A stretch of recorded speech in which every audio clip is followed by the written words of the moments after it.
अस्सलाम वालेकुम। आज के लेक्चर में हम डिस्कस करते हैं कंजंक्शन के बारे में। कंजंक्शन क्या होता है सबसे पहले ये देखते हैं, उसके बाद करेक्शन के कुछ रूल्स इसके बारे में डिस्कस करते हैं। A word that joins words, phrases, clauses, sentences. एक ऐसा लफ्ज जो मुख्तलिफ वर्ड्स को मिलाए, जो क्लॉजेस को मिलाए, जो फ्रेजेस को मिलाए या सेंटेंसेस को मिलाए, उस वर्ड को कंजंक्शन कहते हैं। सादा लफ्जों में जो सेंटेंस में जोड़ डालने वाला लफ्ज हो, उस जोड़ को या मिलाने वाले लफ्ज को कंजंक्शन कहते हैं। रूल नंबर 1 डिस्कस करते हैं। स्कार्सली और hardly is followed bye before और व्हेन। जब सेंटेंस में स्कार्सली आ जाए तो अगले हिस्से में बिफोर आएगा।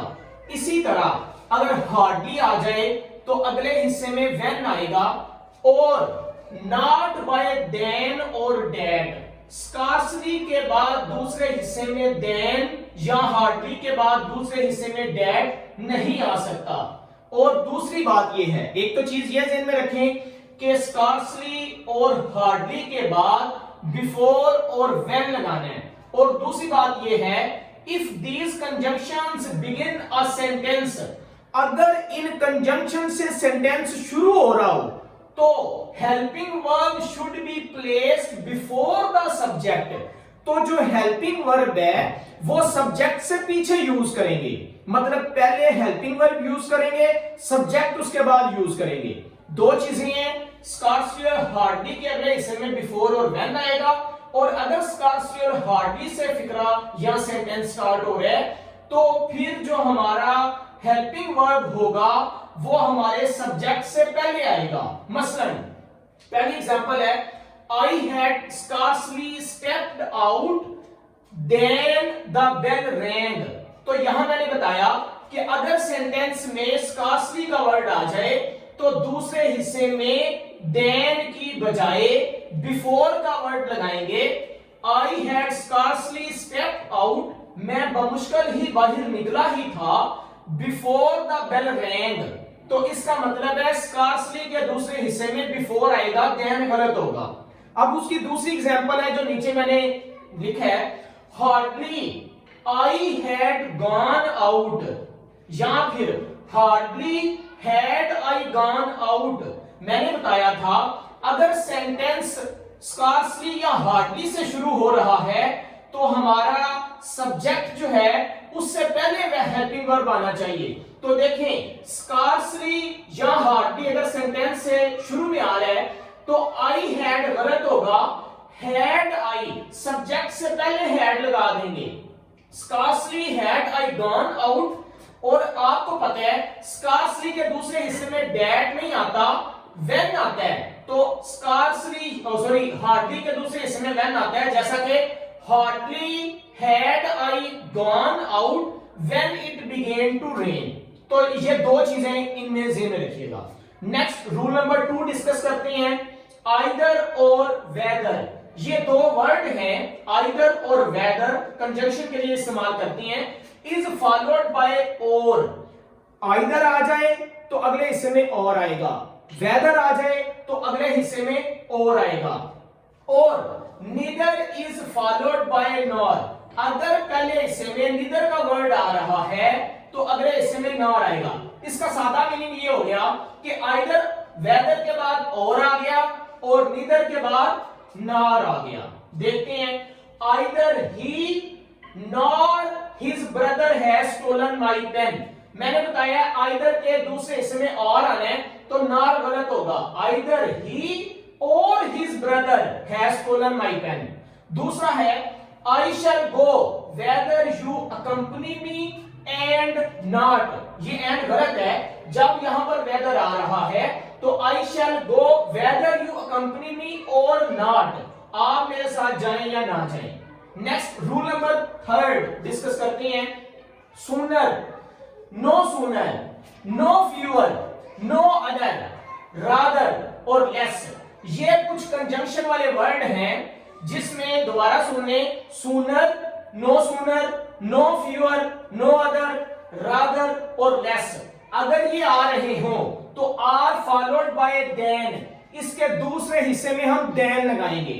मसलन पहला है आई वुड रादर, यहां पर रादर का वर्ड यूज कर दिया गया। I would rather die instead beg. Instead गलत होगा, जब एक हिस्से में रादर आ रहा है तो दूसरे हिस्से में देन आना चाहिए। तो I would rather die than beg, instead की बजाय देन आ गया। उसके बाद दूसरी एग्जांपल है no fewer but 40 girls were present. आपको पता है जब एक हिस्से में नो फ्यूअर का वर्ड आ रहा है तो बट नहीं आएगा, देन आएगा। No fewer than 40 girls were present. Next देखते हैं रूल नंबर 4 को, both is followed by and. अगर पहले बोथ का वर्ड आ रहा है सेंटेंस में तो बोथ के बाद एंड का वर्ड यूज करेंगे कंजंक्शन के तौर पर। मसलन he was both rebuked as well as beaten. तो मैंने बताया है कि rebuked as well as beaten से पहले जब बोथ का वर्ड यूज कर दिया गया है तो he was both rebuked and beaten, as well as गलत होगा, बोथ के बाद एंड लगेगा। नेक्स्ट रूल नंबर 5 है लेस्ट, अनलेस, टिल और अनटिल। अगर ये 4 कंजंक्शन के तौर पर वर्ड आ रहे हैं तो these conjunctions should not be followed by not. फिर हमने ये करना है कि इनके बाद नॉट का वर्ड इस्तेमाल नहीं करना इन द सेम क्लास, मतलब उसी क्लास में। अगली क्लास के अंदर नॉट यूज हो सकता है लेकिन उसी क्लास के अंदर इन वर्ड्स के बाद नॉट का इस्तेमाल नहीं करेंगे। दोबारा सुन ले, लेस्ट, अनलेस, टिल और अनटिल, इनके बाद नॉट नहीं आएगा। जैसा कि unless you do not work hard you will not succeed. यहां पर चूंकि अनलेस बजाते खुद नेगेटिव मीनिंग दे रहा है, ये सारे जो है वो नेगेटिव मीनिंग दे रहे हैं, तो unless you work hard you will not succeed, do not गलत होगा। नेक्स्ट रूल नंबर 6 है it is better to use should after lest. अगर सेंटेंस में लेस्ट का वर्ड आ रहा है कंजंक्शन के तौर पर तो अगले हिस्से में हमने शुड का वर्ड यूज करना है। लेस्ट के बाद क्या आएगा? शुड। जैसा कि एग्जांपल है run fast लेस्ट you may not miss the train, गलत होगा। Run fast लेस्ट you should miss the train. अगर सेंटेंस के एक हिस्से में लेस्ट आ रहा है तो अगले हिस्से में शुड का यूज करेंगे। नेक्स्ट रूल नंबर 7 है do nothing and nothing else. ये 2 कंजंक्शन के वर्ड हैं। Do nothing and nothing else are followed by but. इनके बाद हमने क्या करना है? बट इस्तेमाल करना है। डू नथिंग के बाद बट आएगा और नथिंग एल्स के बाद बट आएगा। जैसा कि he did nothing then complain, गलत होगा। he did nothing but complain। इसी तरह he is nothing else than fraud, गलत होगा। he is nothing else but fraud। तो ये इस तरह करके अगर एक हिस्से में डू नथिंग या नथिंग एल्स आए तो आगे हमने बट का यूज करना है। इसी तरह रूल नंबर 8 है एस का यूज है और सो एज का यूज है। अगर सेंटेंस में पॉजिटिव सेंस यूज हो रही हो, as is used in positive sentences, positive sentences के अंदर एज का इस्तेमाल करते हैं, और so as is used in negative sentences. अगर नेगेटिव सेंटेंसेस हो तो उसमें सो एज का इस्तेमाल करते हैं।